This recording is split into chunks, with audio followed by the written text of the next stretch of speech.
Hello my dear student, welcome to my YouTube channel. हमारे YouTube channel में आप सभी लोगों का स्वागत है। आइए आज आपको हम बताते हैं उत्प्रेरक, कैटेलिस्ट। उत्प्रेरक क्या है, इसके विषय में आज आपको बताएंगे हम। तो उत्प्रेरक का डिफिनेशन हम इस प्रकार दे सकते हैं कि वह बाह्य पदार्थ जो रासायनिक अभिक्रिया की दर को या तो परिवर्तित कर देता है या परिवर्तित करने का प्रयास करता है, परंतु स्वयं रासायनिक अभिक्रिया में भाग नहीं लेता है, उत्प्रेरक कहलाता है। यानी उत्प्रेरक वह पदार्थ है जो रासायनिक अभिक्रिया के दर को या तो परिवर्तित कर देता है या परिवर्तित करने का प्रयास करता है, परंतु वह रासायनिक अभिक्रिया में भाग नहीं लेता है, तो उसे हम उत्प्रेरक कहते हैं। जैसे मान लीजिए पोटेशियम क्लोरेट KClO3 को हम जब गर्म करते हैं मैग्नीज डाइऑक्साइड की उपस्थिति में, तो बनता है KCl और प्लस O2। बैलेंसी सही कर लें, यहाँ 2 हो जाएगा, यहाँ पर 2 हो जाएगा, यहाँ पर 3 हो जाएगा। ये ऑक्सीजन गैस निकलती है, इसमें मैग्नीज डाइऑक्साइड उत्प्रेरक का काम करता है।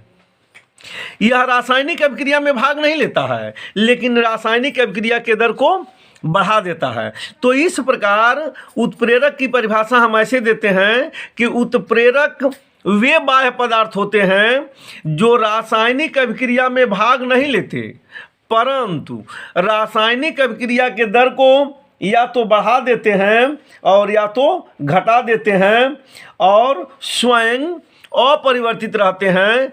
ऐसे पदार्थ को हम उत्प्रेरक कहते हैं। अब क्रिया विधि के आधार पर उत्प्रेरक निम्न प्रकार के होते हैं।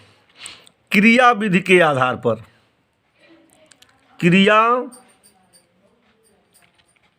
विधि के आधार पर उत्प्रेरक के प्रकार। क्रिया विधि के आधार पर उत्प्रेरक के प्रकार। तो पहला है धनात्मक उत्प्रेरक। धनात्मक उत्प्रेरक पहला हमारा है धनात्मक उत्प्रेरक। अब धनात्मक उत्प्रेरक के विषय में हम देखेंगे। धनात्मक उत्प्रेरक क्या है? वह उत्प्रेरक पदार्थ जो रासायनिक अभिक्रिया के दर को बढ़ा देता है, धनात्मक उत्प्रेरक कहलाता है। यानी वह उत्प्रेरक अथवा वह उत्प्रेरक पदार्थ जिसकी उपस्थिति में रासायनिक अभिक्रिया की दर बढ़ जाती है अथवा रासायनिक अभिक्रिया के दर को बढ़ा देता है, इस प्रकार के पदार्थ को अथवा इस प्रकार के उत्प्रेरक को हम धनात्मक उत्प्रेरक कहते हैं। जैसे ऊपर हम देख रहे हैं कि पोटेशियम क्लोरेट KClO3 को जब हम गर्म करते हैं, हीट करते हैं 270 डिग्री सेंटीग्रेड पर गर्म करते हैं, तो KCl और प्लस O2 ऑक्सीजन गैस निकलती है। यहाँ पर KCl पोटेशियम क्लोराइड और ऑक्सीजन गैस का निर्माण होता है। लेकिन 270 डिग्री सेंटीग्रेड पर हम इसको गर्म करते हैं, लेकिन इसमें मैग्नीज डाइऑक्साइड MnO2 अगर उत्प्रेरक हम डाल देते हैं तो अभिक्रिया की दर बढ़ जाती है, अर्थात ऑक्सीजन तेजी से निकलने लगता है। यानी इसके विघटन की दर, पोटेशियम क्लोरेट के विघटन की दर मैग्नीज डाइऑक्साइड की उपस्थिति में बढ़ जाती है और ऑक्सीजन तेजी से निकलने लगता है। तो इस प्रकार मैग्नीज डाइऑक्साइड धनात्मक उत्प्रेरक है। अब दूसरा हम देखेंगे इसी में हाइड्रोजन पर ऑक्साइड H2O2 को जब हम उष्मा देते हैं, हिट करते हैं इसको, तो H2O प्लस O2 ऑक्सीजन निकलना शुरू हो जाती है। बैलेंसी हम लोग सही कर लें, यहाँ पर हो जाएगा 2 और यहाँ पर भी हो जाएगा 2, तो 2 2 4। हाँ, तो अब देखते हैं कि हाइड्रोजन पर ऑक्साइड को जब हिट करते हैं तो हम जल और ऑक्सीजन हमें मिलता है। अब क्रिया की दर कुछ धीमी गति से होती है, लेकिन जब प्लेटिनम उत्प्रेरक इसमें डाल देते हैं तो H2O2 यानी हाइड्रोजन पर ऑक्साइड के विघटन की दर तेजी से होने लगती है, यानी यह अभिक्रिया तेजी से होने लगती है, तो यह अभिक्रिया के दर को बढ़ा देता है। तो हमारे कहने का मतलब यह है कि धनात्मक उत्प्रेरक वह उत्प्रेरक होता है जिसको किसी रासायनिक अभिक्रिया में डालने पर अथवा जिसकी रासायनिक अभिक्रिया में उपस्थिति अभिक्रिया के दर को बढ़ा देता है। इस प्रकार के उत्प्रेरक को हम धनात्मक उत्प्रेरक कहते हैं, पॉजिटिव कैटेलिस्ट कहते हैं। दूसरा है ऋणात्मक उत्प्रेरक।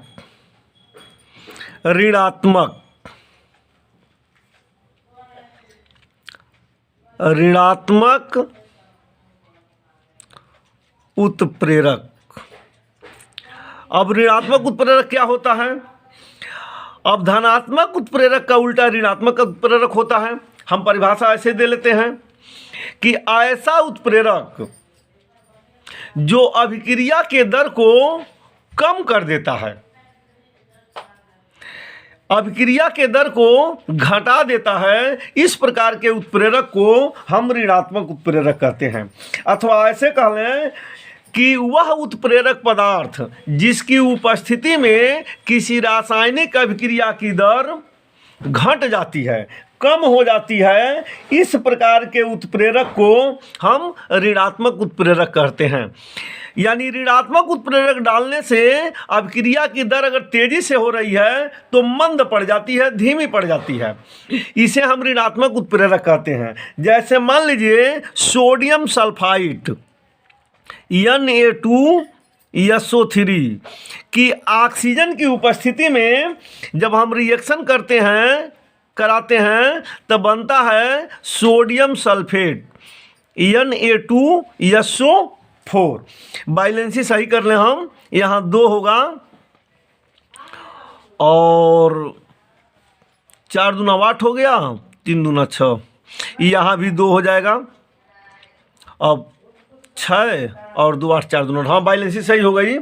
तो अभिक्रिया हो रही है, लेकिन सोडियम सल्फाइड को ऑक्सीजन के साथ जब हम हिट करते हैं तो यह अभिक्रिया हो रही है, लेकिन जब इसमें हम एथिल एल्कोहल डाल देते हैं C2H5OH उत्प्रेरक डाल देते हैं तो अभिक्रिया की गति मंद पड़ जाती है, धीमी पड़ जाती है। यानी एथिल एल्कोहल ऋणात्मक उत्प्रेरक का काम करता है। सोडियम सल्फाइड में ऑक्सीजन गैस की उपस्थिति से जब हम रिएक्शन कराते हैं, अभिक्रिया कराते हैं, तब बनता है सोडियम सल्फेट। अभिक्रिया कुछ तेजी से होती है अथवा नॉर्मल होती है, लेकिन जब उस अभिक्रिया में उसमें हम एथिल एल्कोहल उत्प्रेरक के रूप में डाल देते हैं तो अभिक्रिया की गति धीमी हो जाती है, मंद पड़ जाती है। तो इस प्रकार एथिल एल्कोहल ऋणात्मक उत्प्रेरक का काम करता है। तो इस प्रकार ऋणात्मक उत्प्रेरक वह उत्प्रेरक होता है जिसकी उपस्थिति में अभिक्रिया की दर धीमी हो जाती है, मंद हो जाती है। इस प्रकार के उत्प्रेरक को ऋणात्मक उत्प्रेरक कहते हैं। अब दूसरा देखेंगे कि क्लोरोफार्म CHCl3, क्लोरोफार्म पर जब हम ऑक्सीजन की अभिक्रिया कराते हैं, इसको हिट कराते हैं, तो COCl2 कार्बोनिल क्लोराइड और प्लस HCl बनता है, हाइड्रोक्लोरिक अम्ल बनता है। बैलेंसी इसकी सही कर लें, यहाँ पर भी 2, यहाँ पर भी 2 और यहाँ पर भी 2, इसकी बैलेंसी सही कर लेते हैं हम। तो जब क्लोरोफार्म पर CHCl3 क्लोरोफार्म पर जब हम ऑक्सीजन की अभिक्रिया कराते हैं तो कार्बोनिल क्लोराइड बनता है और हाइड्रोजन क्लोराइड गैस बनता है। तो हम देखते हैं कि यह अभिक्रिया एक सामान्य गति से होती है, लेकिन जब इस अभिक्रिया में हम एथेनॉल यानी एथिल एल्कोहल अगर हम मिला देते हैं तो अभिक्रिया की गति मंद पड़ जाती है, मंद पड़ जाती है। तो इस प्रकार यानी एथिल एल्कोहल ऋणात्मक उत्प्रेरक का काम करता है। तो ऋणात्मक उत्प्रेरक वह उत्प्रेरक जिसकी उपस्थिति में अभिक्रिया की गति मंद पड़ जाती है, धीमी पड़ जाती है, अथवा अभिक्रिया के गति को धीमा कर देता है, घटा देता है। इस प्रकार के उत्प्रेरक को हम ऋणात्मक उत्प्रेरक कहते हैं। अब आइए हम तीसरे पॉइंट पर आते हैं। तीसरा पॉइंट क्या है हमारा? स्व उत्प्रेरक। स्व उत्प्रेरक। स्व उत्प्रेरक क्या होता है? अब अगला है हमारा स्व उत्प्रेरक। अब स्व उत्प्रेरक क्या है? जब किसी रासायनिक अभिक्रिया में कोई उत्पाद उस रासायनिक अभिक्रिया के लिए उत्प्रेरक का काम करता है तो उसे हम स्व उत्प्रेरक कहते हैं।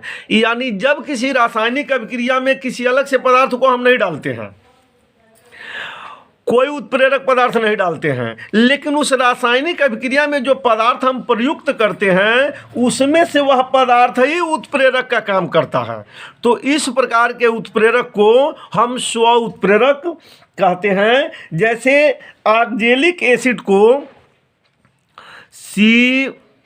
COOH और COOH, oxalic acid potassium permanganate KMnO4 और सल्फ्यूरिक अम्ल की उपस्थिति में यह रिएक्शन करता है तब बनता है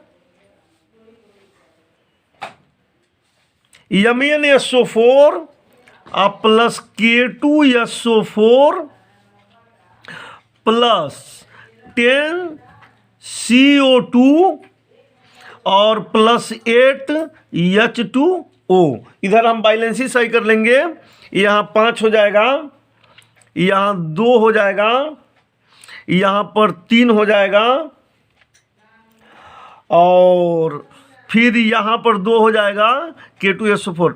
यानी ऑक्जेलिक अम्ल पोटेशियम परमैंगनेट और सल्फ्यूरिक अम्ल की उपस्थिति में अभिक्रिया करता है तब manganese sulphate, potassium sulphate, carbon dioxide और जल बनाता है। अभिक्रिया कुछ समय तक धीमी गति से होती है, लेकिन कुछ समय के बाद जब अभिक्रिया हो जाती है तो यह अभिक्रिया इसके कारण, मैग्नीज सल्फेट के कारण अभिक्रिया तेजी से होने लगती है। तो इसमें जो है यह पदार्थ जो उपस्थित है मैग्नीज सल्फेट, यह उत्प्रेरक का काम करता है। यानी यह Mn+2 आयन हो जाता है, क्योंकि यहाँ पर सल्फेट आयनित हो जाता है, तो यह उत्प्रेरक का काम करता है। इस प्रकार के उत्प्रेरक को हम स्व उत्प्रेरक कहते हैं।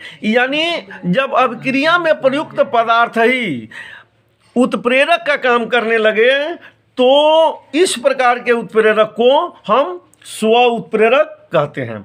अब अगला पॉइंट है हमारा प्रेरित उत्प्रेरक। अब अगला पॉइंट है हमारा प्रेरित उत्प्रेरक। प्रेरित उत्प्रेरक या प्रेरित उत्प्रेरक क्या है? जब एक रासायनिक अभिक्रिया किसी दूसरी रासायनिक अभिक्रिया के वेग को बढ़ा देती है।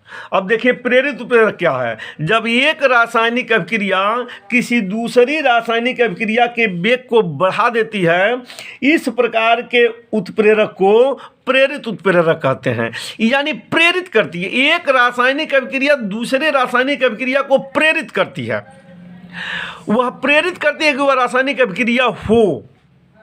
इस प्रकार के अभिक्रिया को हम इस प्रकार के उत्प्रेरक को प्रेरित उत्प्रेरक कहते हैं। यानी एक रासायनिक अभिक्रिया प्रेरित करके दूसरी रासायनिक अभिक्रिया को बढ़ा देती है। इस प्रकार के उत्प्रेरक को हम प्रेरित उत्प्रेरक कहते हैं। जैसे मान लीजिए सोडियम सल्फाइड Na2SO3 नवजात ऑक्सीजन से जब अभिक्रिया करता है तब बनाता है सोडियम सल्फेट।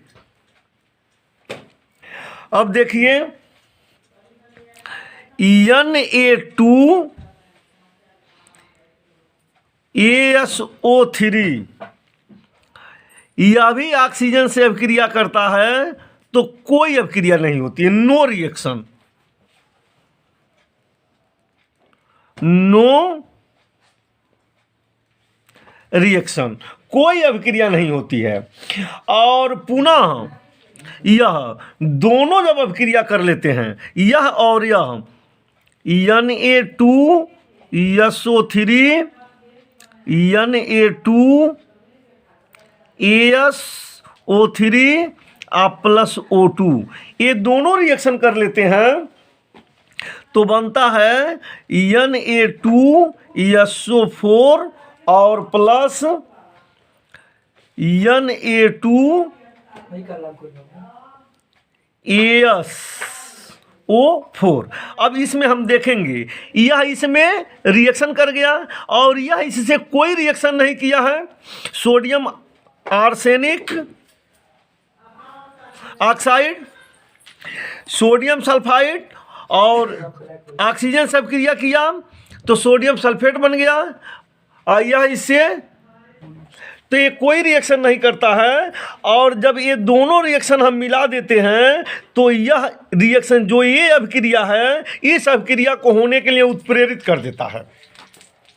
यह रिएक्शन जो सोडियम सल्फाइड वाला रिएक्शन है, यह रिएक्शन इस अभिक्रिया को रिएक्शन करने के लिए, अभिक्रिया करने के लिए उत्प्रेरित कर देता है तो हमारा ये रिएक्शन तैयार हो जाता है। इस प्रकार के उत्प्रेरक को प्रेरित उत्प्रेरक कहते हैं। यानी यह सोडियम सल्फेट और प्लस ऑक्सीजन का जो रिएक्शन है इस अभिक्रिया को उत्प्रेरित कर दे रहा है कि तुम भी अभिक्रिया करो और यह अभिक्रिया हो जाती है। इस प्रकार की अभिक्रिया को प्रेरित उत्प्रेरक कहते हैं। तो इस प्रकार उत्प्रेरक के विषय में हम आपको समझा दिए कि धनात्मक उत्प्रेरक, ऋणात्मक उत्प्रेरक, स्व उत्प्रेरक और प्रेरित उत्प्रेरक।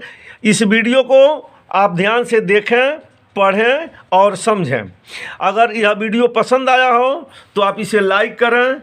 अगर हमारे चैनल को सब्सक्राइब नहीं किए हैं तो इसे सब्सक्राइब करें। अगर इस वीडियो में किसी प्रकार की कमी हो तो कमेंट बॉक्स में कमेंट ज़रूर करें और इसे देखें। अब अगले वीडियो में हम आपको बताएंगे उत्प्रेरकों के लक्षण। Thank you.